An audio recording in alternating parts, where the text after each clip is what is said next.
Some people step into their home, but still do not truly rest physically home. The mind still carries the day's weight. They are like a hedgehog, forced to hide all its spikes inside, spending the whole day pretending to be okay. The quiet pressure of acting fine around others. They try not to bother anyone, smile at the right moments, then come home at night, completely exhausted in their own room. Sometimes the problem is not only in the emotions.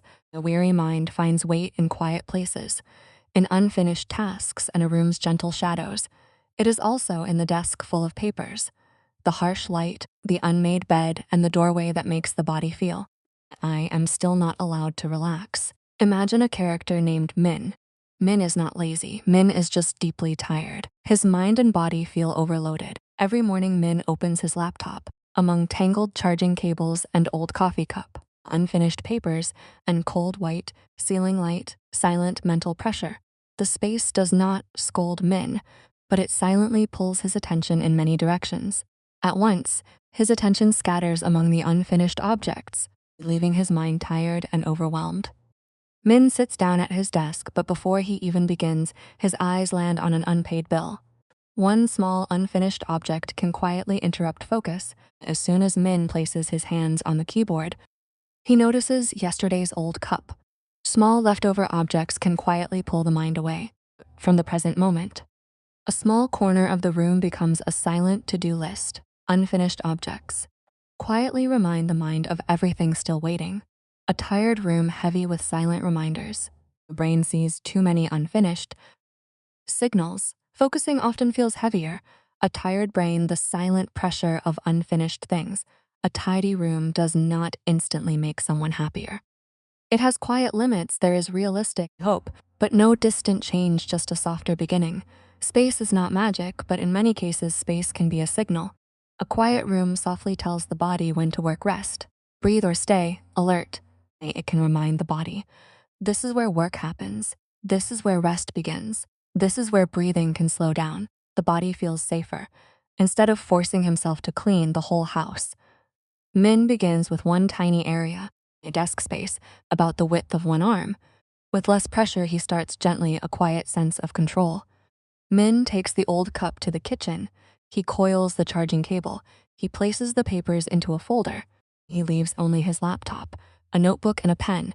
The space is still the same old room, but the signal has changed. A clearer desk, a softer signal. Less mental noise, a small emotional shift. The next morning after making his coffee, and no longer places it on a chaotic desk. A calmer desk, less visual noise, a softer beginning. Minh, noticing the change, and places the coffee on the clear desk, pulls the chair into position. Smooth the edge of his notebook for 30 seconds, then opens the laptop. That small action feels like a ritual of removing the mask. Outside men may have to stay guarded, but at this desk, he only needs to begin with one thing. A small corner of the room can become a charging station in a very ordinary way. Soft light, a chair, quiet air, a place to breathe. A space that asks from no expensive candles, no perfect apartment, no need to turn the home into a Pinterest picture. Focus on realistic comfort, a home that feels real. Sometimes it is only turning off the harsh white light, switching on a soft yellow desk lamp, opening the window slightly, and leaving one chair free from clothes.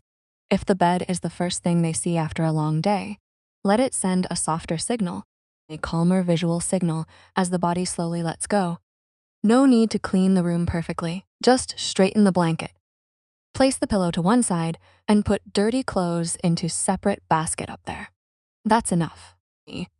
Those 3 actions take less than 3 minutes, but they help the eyes stop beginning the evening with the feeling that everything is still unfinished.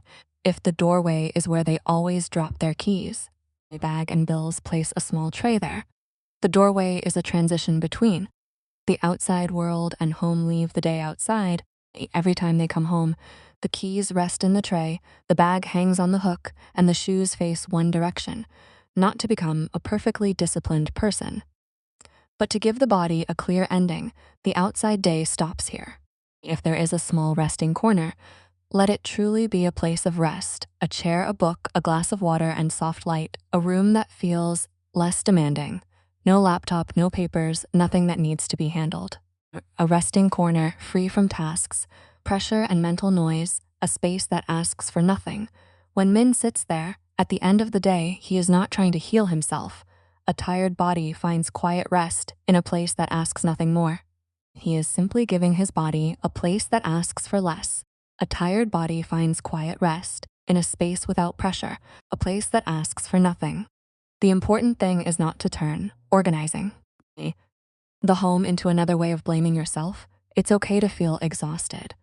Let go of shame, create a kinder system. The important thing is not to turn organizing the home into another way of blaming yourself. It's okay to feel exhausted. Let go of shame, create a kinder system. Some days people are too busy, too tired, and carrying too many things at once. A tired body from a busy day, too many thoughts, messy room does not mean you have failed. It's a sign of being tired. Quiet shame can be released. This home does not judge. It may only show that they need a lighter system. Easier to maintain and kinder to themselves, small routines, less pressure, a home that supports. Tonight, do not begin with the whole room. Focus on one small corner. A tired body needs less pressure. This quiet beginning makes the room easier to face. Choose only one point: the desk, the bedside, the doorway, or the chair covered with clothes. Start small to reduce overwhelm. Give your mind one clear place to begin. Choose only one point: the desk, the bedside, the doorway, or the chair covered with clothes.